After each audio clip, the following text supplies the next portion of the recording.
Welcome to the Retrospect podcast, a show where people come together from different walks of life and discuss a topic from their generation's perspective. My name is Ian, and as always, I'm joined by Stoney. Hello. And Jason. Hello, everyone. How's your guys' week been so far?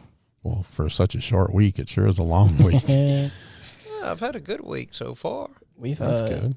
Yeah. It feels nice to kind of return back to regular form a little bit. Yeah. Mhm. We've had a couple of really awesome guests on the podcast, but I like being able to see you now with our current setup. I'm back in my normal spot. Right. It's actually nice. Nothing sounds different to you guys at home, but for us, the way we had 4 people set up, it kind of obscured my vision where I couldn't really see Jason. It was making me a little sad, but You know, we're working on that. I'm We're glad working I have on that that. effect. yeah, well, We're working on that now. We Right. have a new studio table in the works hopefully. that will help us out and be able to see a little bit better and work on our timing. And I'm excited. Oh yeah, And it's I going to know be really the guy cool. that's building it, and he does really good work, and it's going to look super nice, and it's going to be very functional for us. Right, And that's it's good. gonna be- Another step forward for the Retrospect podcast. That's right. I'm all about function and fashion, and this Yeah, sounds like it's that's going to right. be both of those. Mhm. It's So. going to be nice.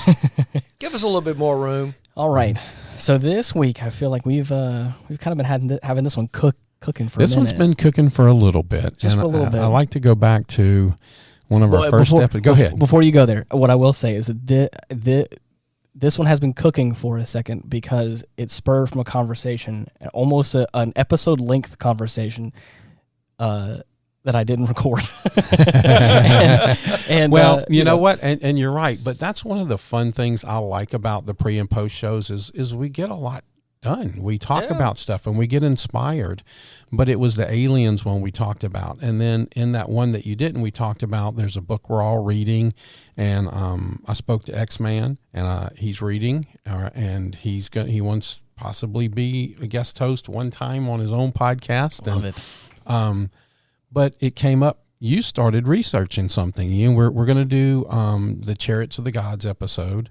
Okay. And I'm excited about that one because that's actually one of the first books that I read. There was 2 books when I was Magnus's age. I read Chariots of the Gods, and I read My Side of the Mountain. Were 2 of the first books that I really remember reading. And I was very inspired by both of them. And I would like to see Magnus inspired by it. And I hope to see y'all kind of inspired by it too.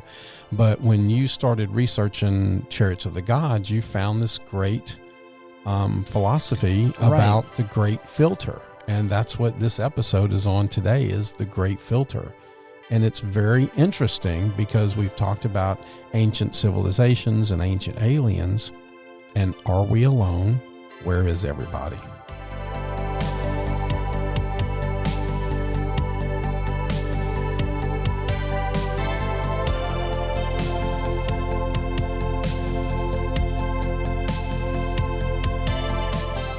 Yeah. It's a big universe out there, and it's A heavy question to ask. Yeah, I mean it's a legit question. To kind of talk about my experience with this, I guess, way of thinking, or I guess this, would it be a hypothesis, I guess, I had a friend of mine that had told me about it, and he said that this is what he really believes this is why we are alone in the universe, and we'll get to that as we discuss more in the episode. But then I started asking him questions about it, and whenever I was doing the research for Chariots of the Gods, like you were talking about, it reminded me of that again, and I was like, I haven't thought about this in, probably a couple years. And then so in the process of, I took a pause on Chariots of the Gods and was like, let me go look back into the Great Filter again. And then we had a pre-show where we were talking about it, and then I just started, throwing out these hypothetical scenarios, I guess, and then it just branched off into this long conversation. But Well, I mean, we've said that, where is everyone? But, they've been reported sightings of strange craft. I mean, it's been in the news now. Oh yeah, recently. But according, here we So, go. Though. I mean, according maybe to the we're Great not Filter, alone. according to the Great Filter, if we find a civilization, that's not good news for us. No, that means the filter's ahead of us. That means the filter is ahead of us now. Okay. Right. To our listeners, what the filter is basically an idea with all of the billions and trillions of planets, and there's some wonderful, I see Jason and his 4.5 inches of notes right there that he always has. He's got a stack of notes that he carries with him. There's some great equations on, even if you just have the perfect planet under the ideal conditions, which actually is part of the filter, the great filter, because you have to do so many things for a civilization to grow. Right. And if we run into aliens, there's the possibility that we haven't run into the great filter. We've only hit some of the minor whatever the filter filters. might be. Now, we have to kind of backtrack just a bit. The filter, the great filter hypothesis, or the theory, however you want to call it, is actually an attempt to explain an earlier question. Right. Proposed by Enrico Fermi. Actually, it was called the Fermi Paradox. The Fermi Paradox, yep. And basically, what that is a discrepancy between the lack of conclusive evidence of advanced extraterrestrial life compared to the apparently high likelihood of existence. So Fermi was an Italian-American physicist, and he was just having a casual conversation with some of his colleagues, and this came out. Where is everybody? Yeah. This universe, as we know it, is about 13.8 billion years old. Right. So that's enough time for something to arise. Mm-hmm. But we haven't found anything yet, or at least no conclusive evidence. No conclusive evidence, right. As I said, we've got reports of other things going on, but I think the person he was talking about in that discussion you're saying, a quote that they were saying was, the universe apart from Earth seems dead, and what's right, and what that's like right. The observable universe, right. The observable universe comes back, and it comes across as it potentially having no life at all. And like Stoney was saying earlier, there are these potential hurdles that life has to get through to get to these next stages. And like he was saying, the fact that Earth is a planet that has habitable life on it is already kind of a smaller hurdle. And that's one of the filters is can you do all of this before your sun burns up, before your planet switches rotation or an asteroid hits it. The fact that we as humans, in a way, have gotten to the intelligence level or the amount of the technological advancement that we've had to get to this point, like, is already kind of or have there been smaller hurdles that we've had to get through to get us to this point? And then, of course, will the hypothesized greater filter in front of us, is there something that's going to stop us from continuing to like better ourselves in a way? And that's what this hypothesis, as he was saying, is like, is this quote unquote great filter, if we were to go out into space and find remnants of other life and it's not there, that could possibly mean that we haven't met that great filter yet. Right? We could potentially pass it, but it also could be something that is going to stop us where we are and potentially make us go extinct in a way. And those are things, what's really interesting in what I was reading was there's a couple of paradoxes that can happen. One can be pure universal. Oh, yeah. Can you do it in time for your sun to go supernova? Can you do it in time before an asteroid hits you and you can colonize other planets? But then they also break it down just to our condition. Can we do it before nuclear war breaks out? Can we do it before an AI takes over the world? Yeah. And then even if machines or an AI were to take over the world, they could then colonize too. Can they get past their own great filter? Right, whatever it may be. So there's a number of ways to look at this.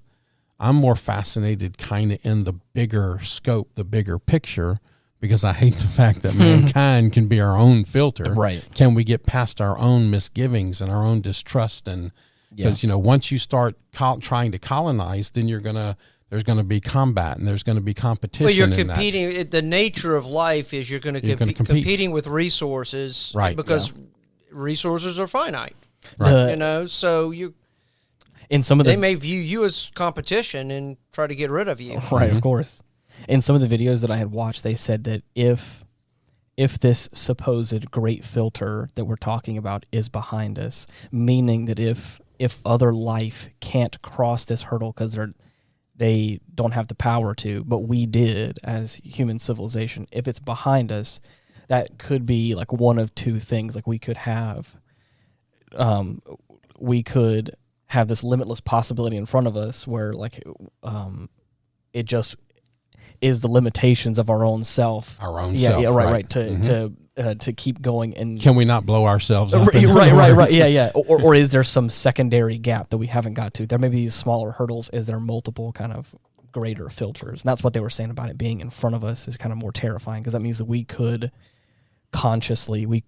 be heading towards that brick wall that we're not aware of. Right. So, well, this is all based upon, I think part of this kind of whole discussion talks about the I want to bring into the Kardashev scale. Yes, how they determine civilization, because a lot of that depends on where a civilization is at in its development, right, and whether the filter hits them, and depend on what that filter may be, depending on what level they're at. Yeah. So just FYI, just type 1 civilization, by definition, is able to access all energy that reaches its planet and stores it for consumption. So how much energy reaches Earth that we can capture all that energy and use it? Right, which I don't even think we're technically a type 1. We're not. No. Right. We probably fall around like 0.075. Right, something like that. So, yeah, we're not there yet. Right. And this is just, again, this scale is just is clarifying like basically where you're at as far as like energy consumption and usage. Right, it's an energy consumption. Right. But it could be an indicator to get. They're kind of talked about in parallel, these two things, the great filter and the Kardashev scale, because getting from a type 1 to a type 2, what has to happen to get to there, and will you end up killing yourself getting there? Well, exactly. So, you may develop technologies or whatever, might happen. Or will there be infighting, Right. Maybe once you reach that level, you've already planted the seeds of your own destruction. Oh, yeah. I mean, at this point, we're not even at a type 1 right now, and we're already like ruining our atmosphere. So, like, I mean, case in point of like. Well, yeah. Runaway climate change is a distinct possibility. I don't think we're anywhere near that level yet, but. No, but just to better prove the point is our continued effort to get to a type 1, we're potentially like ruining the planet, the only planet we're living on. So are we hitting our own great filter trying to get to a type 1 society of like, anyways, or civilization? Well, the side effect of reaching theoretically a type 1 civilization by definition would require the planet probably heating up. Right. Which might make your planet uninhabitable for a lot of animal species. Your oceans get warmer. Yeah. But lies the whole topic of this. That may be our great filter that's ahead of us, is to be, because there was one guy who even gave the basic equation of the 4.12, which is the energy needed to raise a certain amount of water 1 degree. And the Earth is the perfect inhabitable planet for that. If you change that and you change it to even 1 degree more or less, now do you have human life? Do you have any kind of life? So if we're changing the composition of the planet and we're changing the composition of the water, can we do that to ourselves? And that's part of this climate thing that's going on right now. I mean, can we be our own great filter? Well, it might be. It might be for a lot of alien civilizations. If they did at one time exist, they reached the same problem with their own society. Could it be that we aren't able to breed anymore? What happened to the Mayans? The Mayans was a great civilization, and one day they disappeared. Did they hit their own filter? The Atlanteans, the supposed Atlanteans on the Earth, they were far superior to us, and they're no longer here. Did they find a way to go somewhere else, or did they hit their own great filter? Well, I've got my own theories on what I think Right. what happened with Atlantis. I do believe that these civilizations at one time existed. I think the evidence points that we've been here a lot longer on this planet than what the conventional kind of anthropology, archaeology has kind of, the textbook And answer. I agree. Yes, I agree. I think they're finding out some things that I think societies have actually risen and fallen a few times, which is a bit controversial in saying that. What was the second stage of the Kardashev scale was a type 2 civilization. Yeah, what does it require? Now that's at that point. I think you can directly, in essence, for us it would be that we would be able to utilize every bit of energy that our sun emits, which is a bit different than what energy reaches planet Earth, because it's only a fraction of the sun's energy reaches Earth. So now you're talking about really some theoretical things that a society is able to construct mega-type construction type projects. I know one I read about was called the Dyson Sphere. The Dyson Sphere, right. And that is something that you would, in essence, it would be like a giant solar farm for all intents and purposes. That not would be able the vacuum brand. Right, exactly. That would circle. Wouldn't it be great if he was the founder of that? The Dyson Sphere. Yeah. The Dyson, he does have the sphere on the vacuum cleaner. Well, I think it's a reference. Or that to they call the Dyson Swarm is also but it's a bunch of solar panels that are able to be interconnected and to surround a star. Mm-hmm. So Crazy. and then you can. At that point, you have unlimited energy as long as your star is burning. Well, that's what I was going to say. You have unlimited energy for a finite period of time. Right. Well, it may be trillions of years, but it's all finite. Yeah. Just a little rabbit trail here. Have you guys seen it's super expensive and not going to be... Is it like the coffee? Not going to be implemented anytime soon. No. Is that they have transparent solar panels that can be put inside windows of high-rise buildings to produce power for the buildings. Oh wow! And they're fully transparent, and now again, obviously for like a 1 cubic meter or whatever, it's super expensive. But like the idea that the technology's there is actually cool. I like solar power. Actually, I'll be honest with you. I think there's a lot of potential there. I don't think we're there from a storage. I don't think we're there from a storage standpoint yet. But I mean, Well, one of the things I like about solar, and I wish I'd have known we were talking about this because I have some research at the house. It basically what you get out of it pays for itself. Yeah. These large wind farms, you never make enough energy out of what it costs you actually to make the windmills to actually pay for it, and the destruction that you do to the planet in building them and creating the materials necessary to create them, you never make it back. But solar panels, you actually can make it back. And if they've come up with some new technology, that can be exciting, because there are actually neighborhoods and small cities that run on solar now. Yeah. Yeah. And it's a viable, but right now the storage is the problem. But to me, the secret is if we can get to a point on this planet that we can cooperate to build the type of structures that we would need to harness the energy of our sun. Because the challenge right now, because you have cloud cover, you got stuff blocking the sun, and what do you do when there's no sun? If you can somehow put a structure out in space that's collecting that, then it's constantly collecting that energy, and then it can be channeled back to the home planet. Right. If you can kind of develop that technology, man, you're talking about life-changing. That transforms your society, all because now nobody's competing for resources. Right. You think about it, if energy was free. Oh yeah. How that would change the world. Nikola Tesla did imagine that. With electromagnetism. Yes, he did. There's a big. I just recently saw this that there's a huge lithium mine that just got discovered out in India somewhere, along with the other big ones out there. So I mean, I'm not saying that you're right. Isn't that good? Because wasn't Russia the only place you could get 80% of the lithium or something? I think that there's a couple of places. I want to say that like Brazil has the biggest Okay. right now. But I don't think you're wrong. I do think that Russia's up there though. But India, I think there's some in.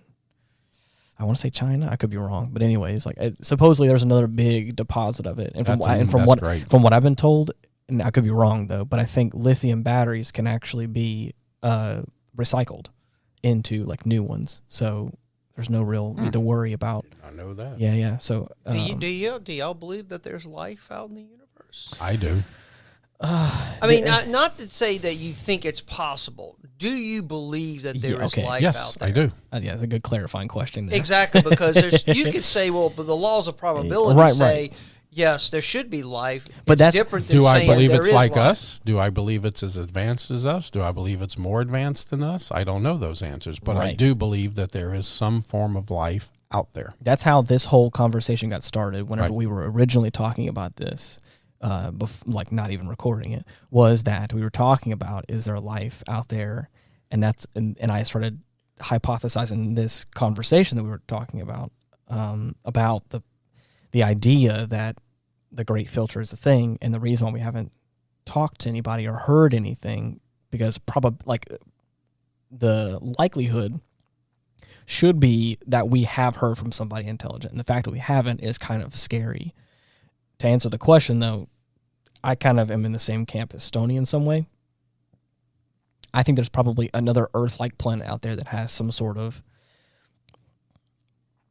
I don't want to use the word because it sounds kind of disrespectful, but like lesser species, not as intelligent, some sort of life, whether it be animal or some sort of like a budding consciousness of some kind.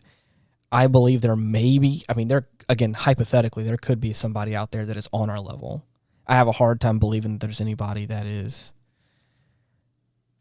like super far above us, maybe a little bit above, but even then, like I had a conversation with a friend of mine about this too, is the amount of time that it would take for even like that Earth-like planet, I think it's in the Andromeda galaxy, the amount of time that it would take them to get to us is, let's say hypothetically they have the same lifespan as us. I think he did the math on it or something. And the amount of time that it would take that person or that alien, whatever you want to consider them, to get to us would be a majority of their life cycle.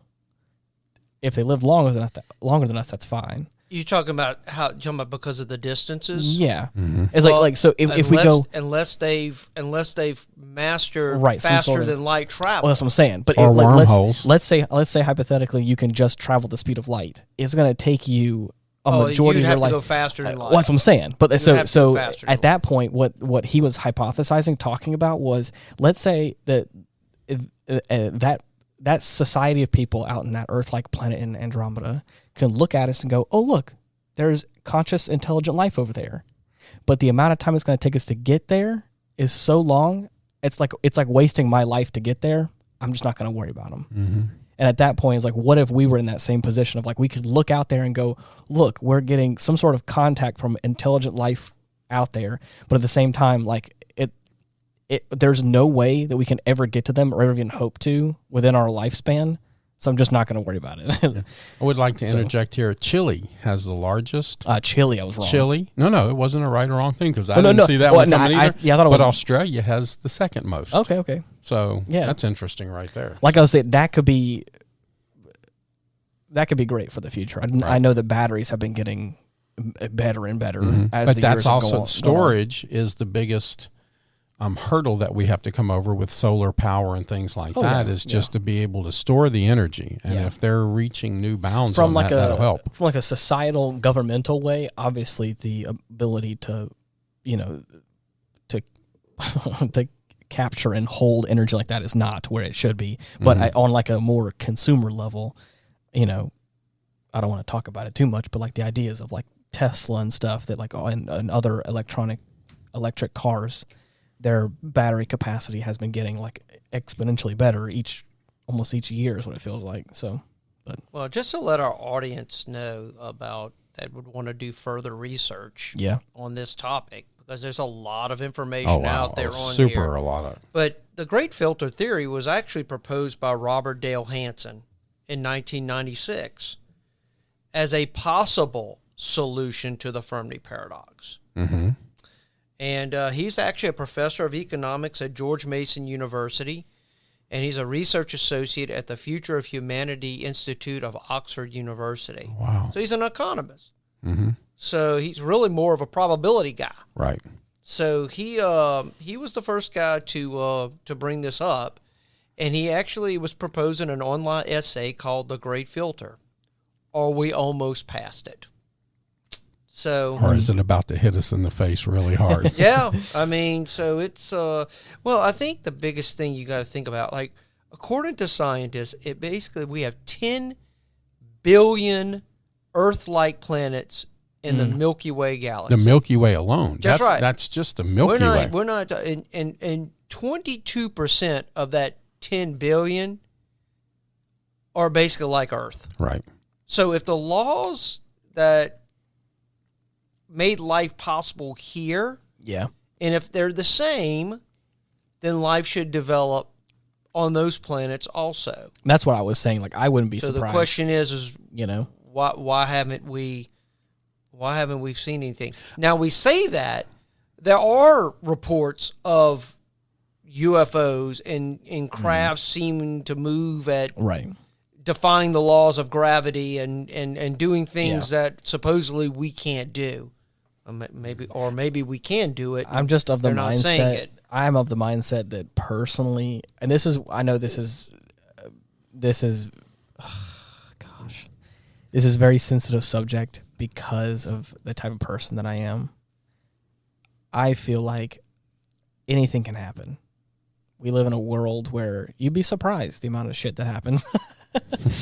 And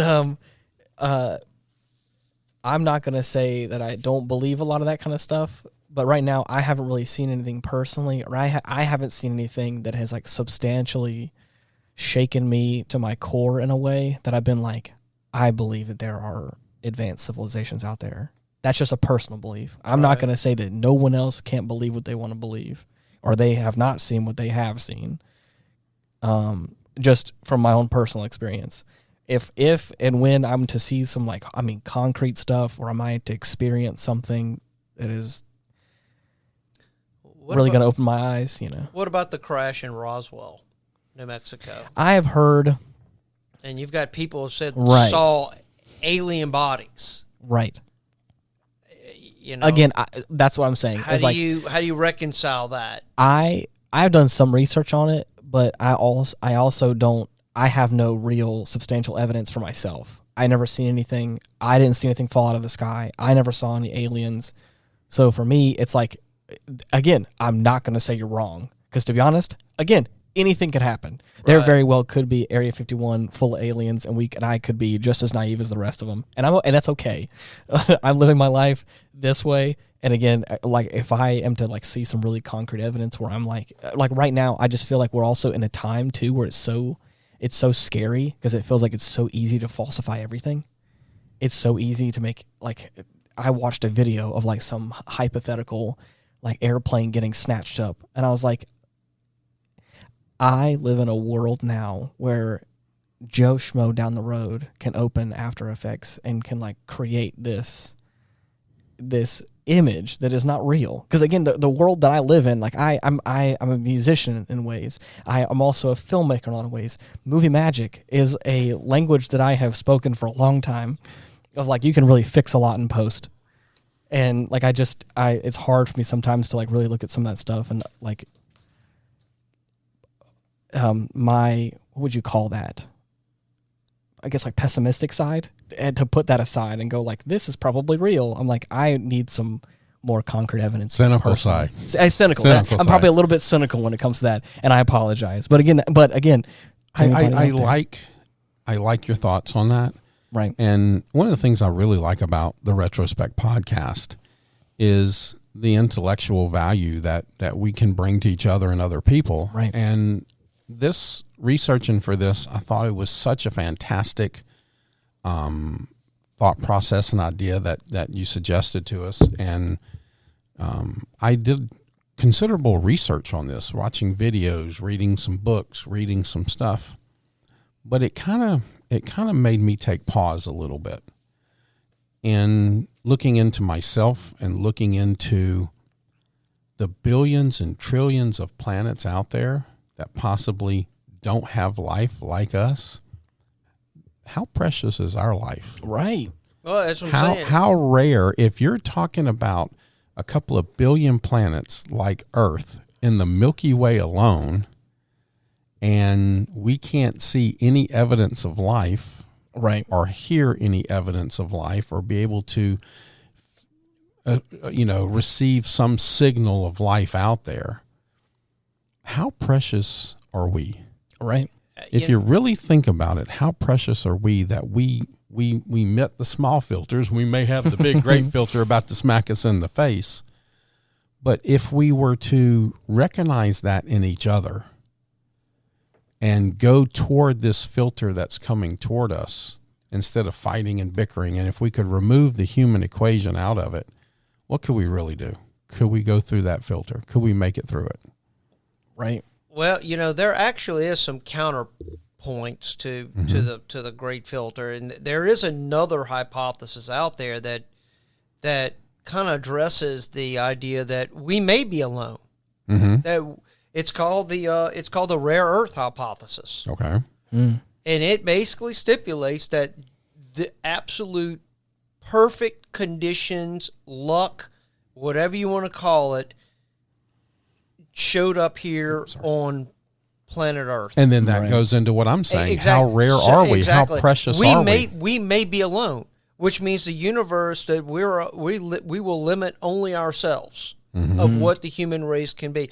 I've always kind of been envious of being able to see because I believe within the next few hundred years, I think we're going to be radically different. Oh yeah. Oh yes. I think we're going to be I would radically like to do different. that. I would like to do an episode just on to be able to say theoretically, I can kind of freeze myself and wake me up 300 years from now. What would life be like? The medical advances, AI, nanotechnology.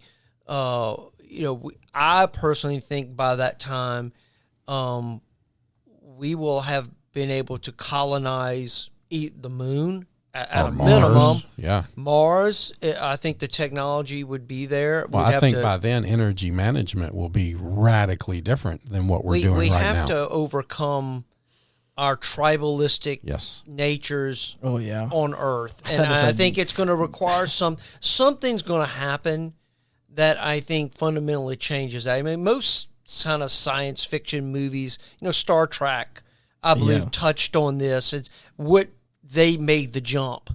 They went through a devastating war. Mm-hmm. I believe it was a nuclear war. Yes, it was. And eventually that brought the Vulcans.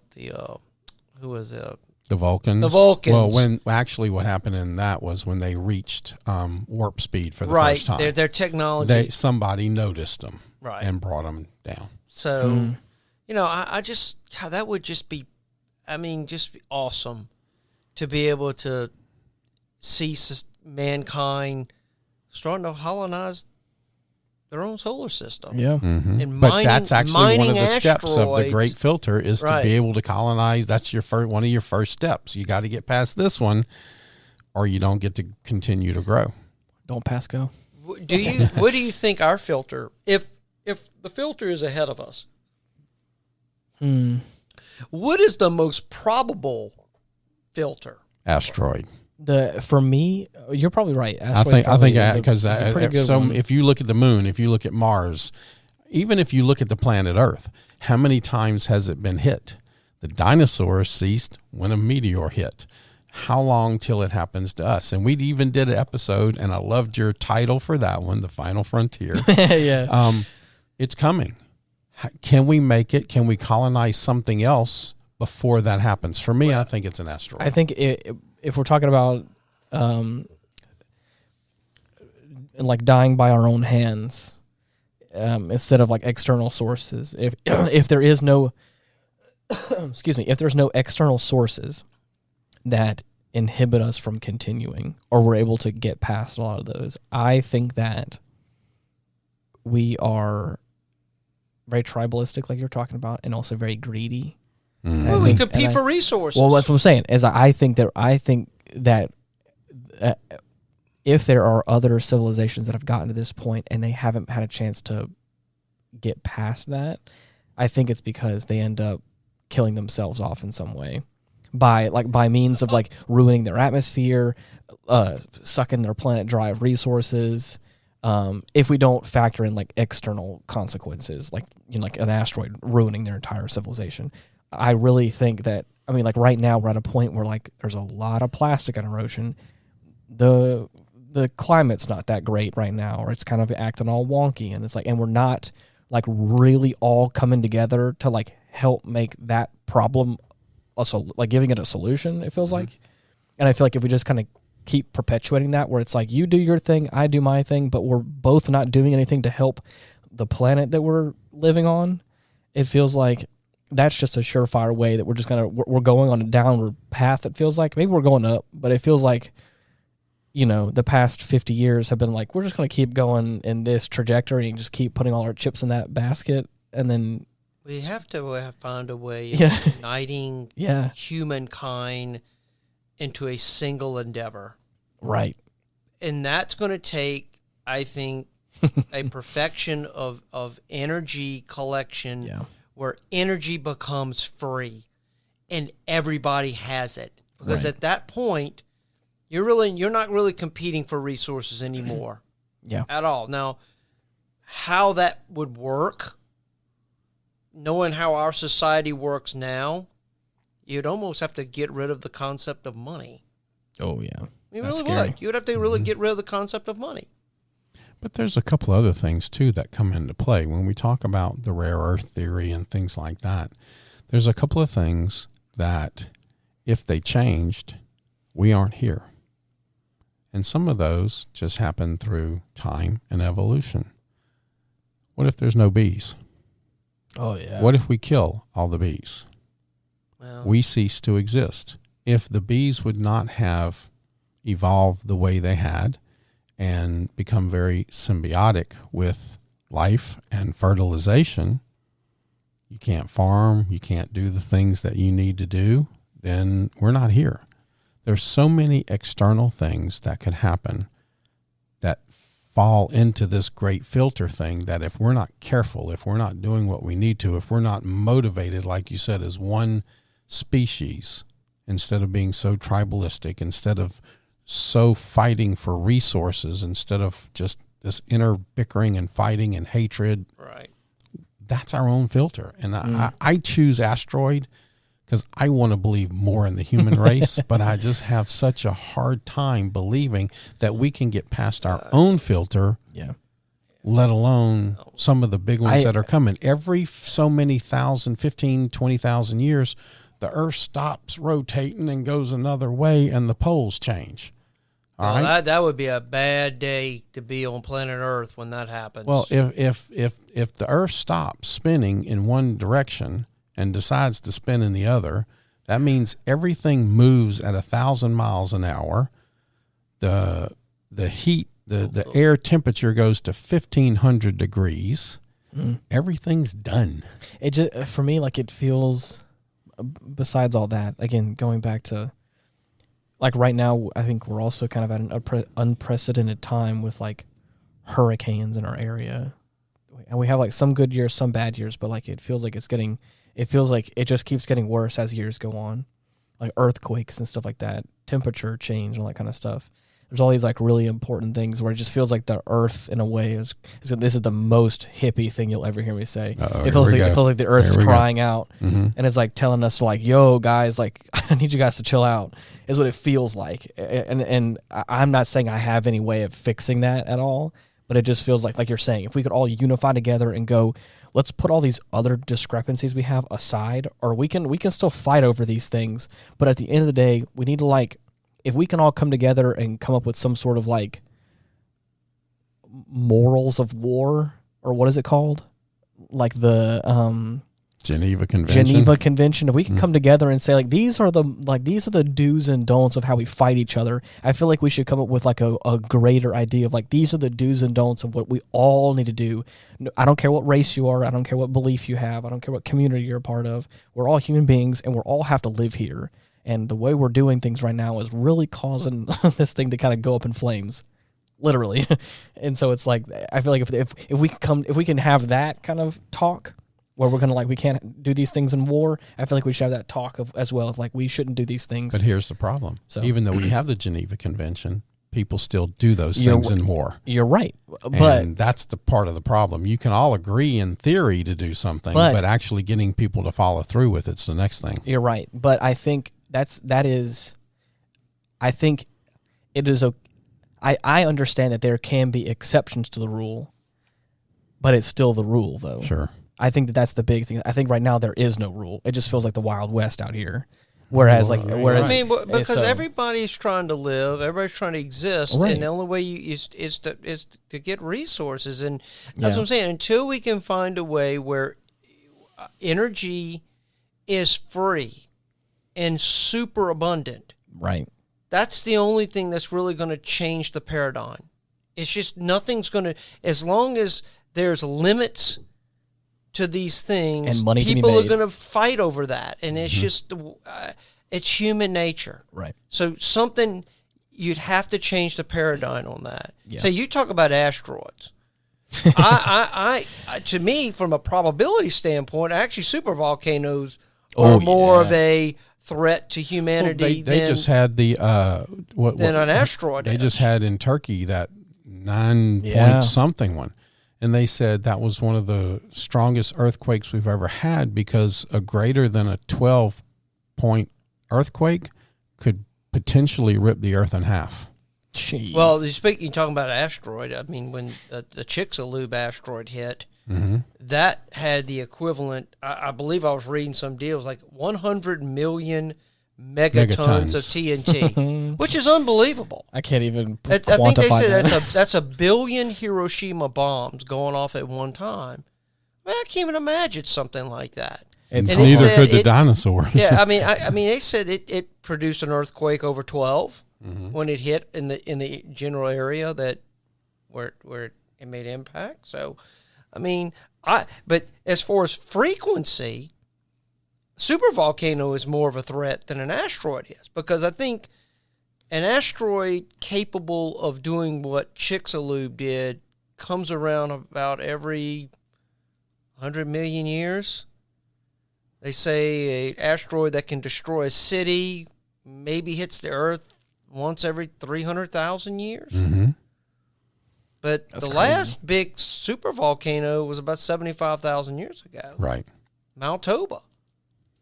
They said it lowered global temperatures like 3 or 4 degrees Celsius globally. I mean, that's incredible. Yeah. I mean, that would destroy food sources. I mean, the amount of ash you would put in the atmosphere, that's to me more of a threat than an Talk about fighting for resources. Well, also the solar. At that point, you're basically killing off a good bit of humanity. There's not going to be many people left. That's crazy. I mean, I think the last time it happened, they said it pretty much knocked the human race back to like 2%. I mean, it was some small amount of people that were left after that, which, you know, as I said, kind of goes back to what I said, that I do believe that civilizations have risen and fallen. I mean, they might not look like ours, but they were people that probably had some knowledge of the globe and traversed the globe and knew how to navigate and stuff like that. So, I'm not saying this is the most positive thing that I've ever said, but hearing you say some of that is discouraging in a lot of ways, but it also is a little encouraging too, feeling that life will find a way. It always does. That's what I'm saying. But even with these events, life still persevered. I mean, but then again, that says to us how precious our life is, because now we seem to be the only one in this whole universe that actually seems to be matching the filters that keep coming up. Even though we keep getting knocked down, we keep rising above the next filter. We keep rising above that filter. Life will find a way until it can't anymore. Right. Yeah. Well, I mean, we all know. I mean, unless we have a way of leaving this planet, at some point, it's going to end. When our star dies, Right. Mm-hmm. when it goes to red giant and it absorbs basically all the planets in the inner orbit, which I think going to go all the way through to Mars. I mean, Earth ends. Mm-hmm. The human race, unless it can get off this planet, it will end at that point. Mm. That's many millions and millions of years down the road, but I would hope that we have advanced. But millions of years is only a teeny tiny drop in the whole big thing, as long as it's been going on for billions of years. Yeah. So when you think about it, this is nothing but a little drop in the bucket. Cosmological time is like geologic time. Yeah. I mean, they throw around millions and billions of years. Yeah, like it's chump change. It's chump change. Exactly. I don't know how it's hard to quantify some of that for me. It's like it's hard to. Also, may I apologize to anybody that has an existential dread of space? I feel like we should have set that up at the beginning, but that's okay. When you start talking about like millions and billions and all these years and trillions of years and all that kind of stuff, it's hard to put that in perspective sometimes. Well, we can't really. No, that's what I'm saying. You can't perceive we that can't at really all. perceive that kind of time. I mean, It's hard to perceive 1,000 years and like I can't hardly perceive 60 years. That's what I'm Right, saying. I It's mean- like right because now. that's where I'm at is 60 is years. just to think about, it is now 2023, and to think about what happened. Think about life in 1923 and how vastly different that was, and how, like, again, I feel like life is just changing. It feels like every day, every week, and we don't need to go on this topic right now because this is I will talk about this for far too long, is like the up and coming AI technology and stuff. Well, actually, it is terrifying because, like, if I may, please let me throw this at you and then take and run with it. That it was one of the things of the great filter, that the incoming AI. Please take it from there. But that's one of the great filters, that the AI comes in and destroys the world. Yeah, well, I think one of the hypotheses of it was you build an artificial intelligence to help you out, and of course they end up killing you off because you're. Yep. They become too intelligent for you. But anyways, is that even that? I feel like the recent history has evolved so quickly in such a short amount of time that it feels like it's so much to take in. So I think that's why my perception of time may be a little bit weird. But it's interesting to think about how much technology is changing. And I know we talked about this, especially you and me, Stoney. Mm-hmm. I've talked about this on episodes of this podcast because it's very relevant, I feel like. Technology is, and the evolution of all of it throughout history has been something that each one of us could probably have a story about how, like, well, back in my day, it was different.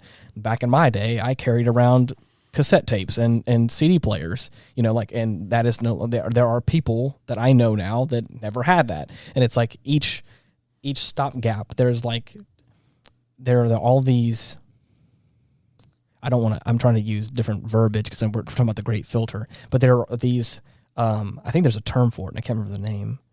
There are moments in technological history where, I don't know how to describe it. I forgot. I watched a video on this recently, and it's it basically whenever some sort of new technology comes out, it kind of has this bell curve almost where it slowly gains in popularity, and then of course it'll blow up, and then it becomes very almost commonplace. I think the last time something like this happened, I think, was when the first iPhone came out, the first smartphone. We had a little bit of engagement, a little bit of people that were kind of getting involved in it, and then when it became like regularly easy to get a hold of is when it exploded, and it felt like everyone had one. And I feel like the same thing is happening right now with AI and all that technology. Is we are getting to this point where it was this small group of people that knew how to work it and knew how to operate it and were really good at it. But now it's becoming such a commonplace thing that everyone knows how to use it. everyone knows how to use Chat GPT. Everyone uses it. It's getting to a point now where like everyone is doing something where it's getting so commonplace that I feel like either it's going to do one of a couple things. Either it's going to round back out and become more normal, or it's going to just keep on going, or who knows what's going to happen. So, and it's going to kick us in the ass. It's so scary. How sometimes. do you think it's going to happen? What do you think are the irresponsible use, negative consequences of AI? I've got my own opinions on AI, but I mean, I'm curious what do you think are what is the downfall of AI? I feel it's so. I don't understand its place right now. It feels like we are using AI to supplement things that we already do. Make a convenience. We did this on the podcast. You're right, convenience. But is that the only thing that it's being used for? Is convenience? No. That's what I'm saying. So like right now, like it feels like the only thing that I feel like AI is being used for is to like falsify things in some way.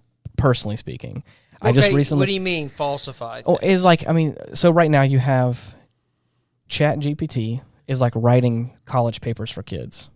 And it's doing it pretty well, where it's like you can now not have to learn how to write and like write a paragraph or write an essay well. You can just get the computer to do it. And it's like, that doesn't feel like a good enough reason to have it. We are using like deep fakes to like deep fake your voice, to deep fake other people, to like make them say things they didn't say, to like falsify some kind of person, which can be used for comedic moments, which is fun. And I think it's kind of interesting. And I've laughed at a few jokes of, making, presidents argue with each other and having conversations that they never actually had. I think it's funny, but again, like, what is the use of it? Like, what is the purpose of it besides like? Well, it would make processes. I mean, I see that as processes will be made, streamlined, better. Probably so. And AI will probably do things better than we can do it until somebody misuses it.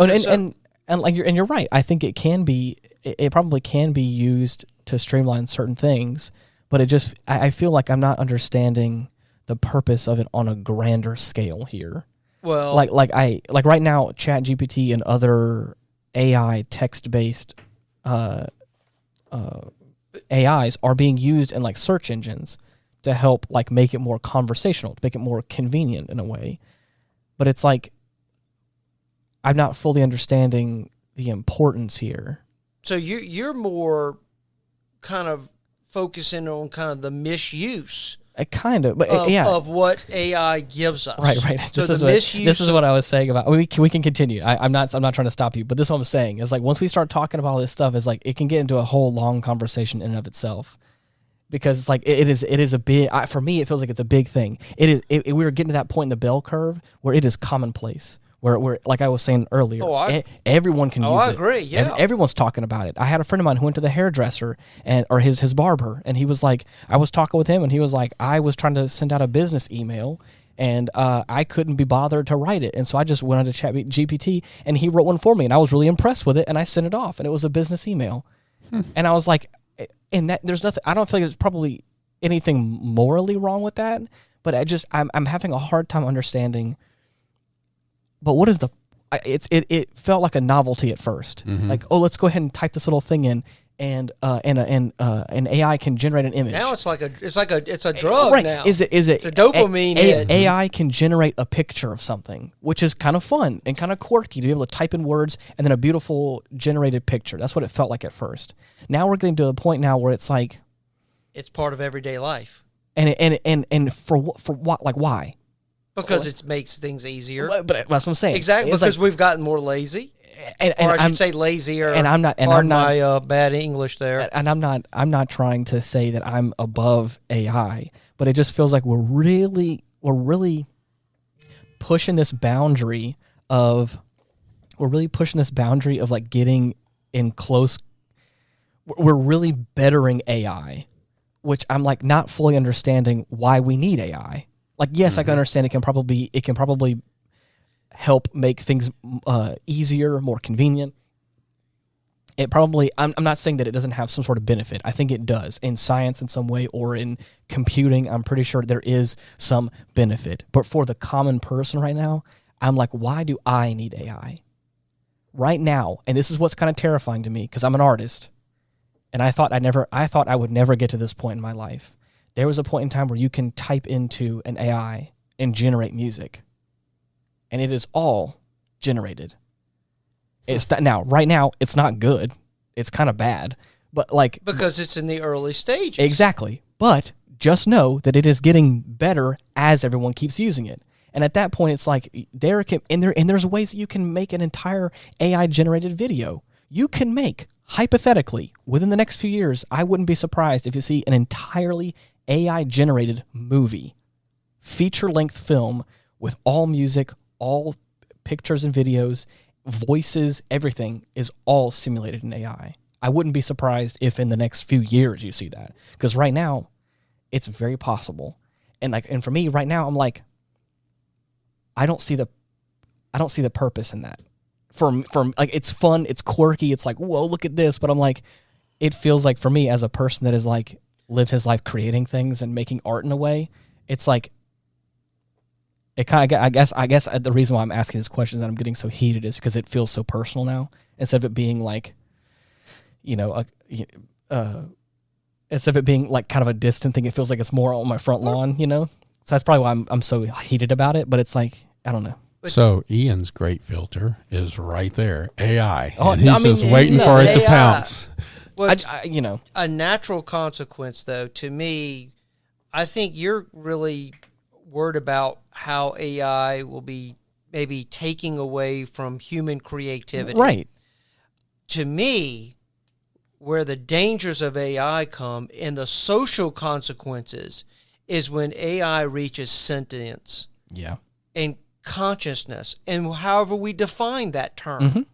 Because now we're dealing with something that perceives itself. Okay. And trust you me, do know that's already happened, right? Trust me they when had two separate AIs communicating and talking and wanting to destroy the world.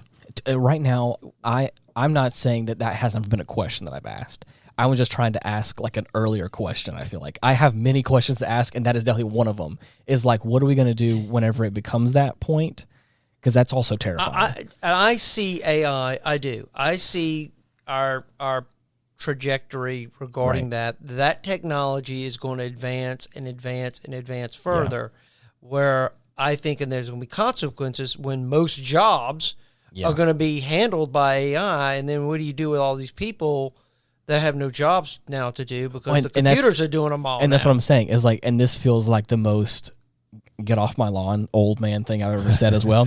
It's like sitting here, like I know people that already make excuses for their laziness right now. I've had people that have wanted to learn guitar, but have not wanted to put the work into learning guitar. And I'm like, that's just what you have to do. You have to be bad for a while, and you have to just keep working through it, and you have to keep practicing, and then you'll get good. And I feel like humans as in general, don't need more excuses to be lazy. With social media, with everything else in their life and people's lives. I feel like we don't need to give people more reasons to have an out to not learn something. And I feel like if you can just make a movie and make music, like I'm not going to say that humans won't persist. There are people that still learn old Baroque instruments. Like, I'm not saying that's not the case, but I just feel like as society as a whole, I just feel like I'm not understanding the real reason why we have this. You know what I'm saying? So you think that's our filter? Is AI, in your opinion? Well, if you think about it, what if getting past this laziness is a filter in itself? That's what I'm saying. It's like I think it's a number. The lack of human creativity. Right. It's like, I feel like it really just feels like on that trajectory of WALL-E, the Disney movie. Yeah. Where it's like you just get robots to do everything for you. You just sit back. You just relax. And it's like, I'm not saying that was such a good movie. It is. It's a great movie. And I'm not saying there's anything wrong with that every now and then. But I do think, like, having some discipline, like if you want to get better at something, put in the work to get better at it. And again, I haven't gotten to where I am right now without falling short. So Ian's got the AI. Hey, I'm just saying. I've got an asteroid. What's I'm yours? not saying AI is going to be the great filter. I'm saying it could be. It is something that is distracting us from the real reason, the real purpose here. You know what I'm saying? I do feel like. What's yours? I've always leaned toward nuclear war. Ooh, Okay. Yeah, that's a bad one. Yeah, I think ultimately, I think the condition of the world right now, I think we're closer than we've ever been to just. I don't want to set the world. Yeah, exactly. You know, good old Fallout. I know.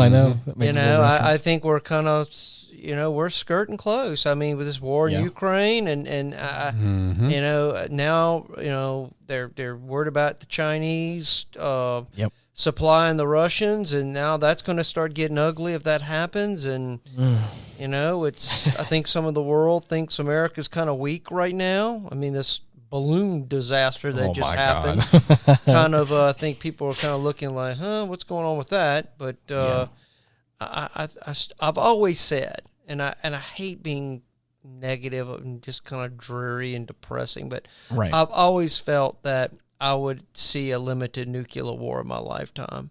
Yikes. Okay. Wow. You know, and I still haven't hold put to it. that. I haven't put the world past it. I mean, I'm not. I've been optimistic. I mean, you know, after the last time we dropped some nukes and some bad things that were going on, you know. But at the same time, I believe that's going to be the catalyst. Oh yeah, That I mean, pushes us forward. That pushes us forward. Okay. And I'm not saying that's going to wipe life out, because it won't. But something's got to happen to us globally to change things. Mm-hmm. And oftentimes those things are generally destructive. Okay. Yeah. Wow. I've always kind of like. And that's part of me growing up during the, during the Reagan years and Russia, and we were always a threat of nuclear war, and really even with the boomers, probably more so than even with us. We had the Cuban Missile Crisis. You had the Cuban Missile Crisis, and for many people, we were very close to atomic war, right, at that time. My generation was just all about terrorist attacks. Yeah, you're about terror or bio, or right, viruses and stuff like that. You kind of notice the movies that now are made when it comes to kind of like these apocalyptic it's always now virus related, whereas back when it was nuclear. Yeah. It was remember the day after creating viruses is one of the great filters. We create something on accident that destroys accident. Well, what was it? The Stand? Oh, Stephen King? Yes. Oh gosh. The Stand. Captain Trips. Right. Well, I know that we've got our great filters out there.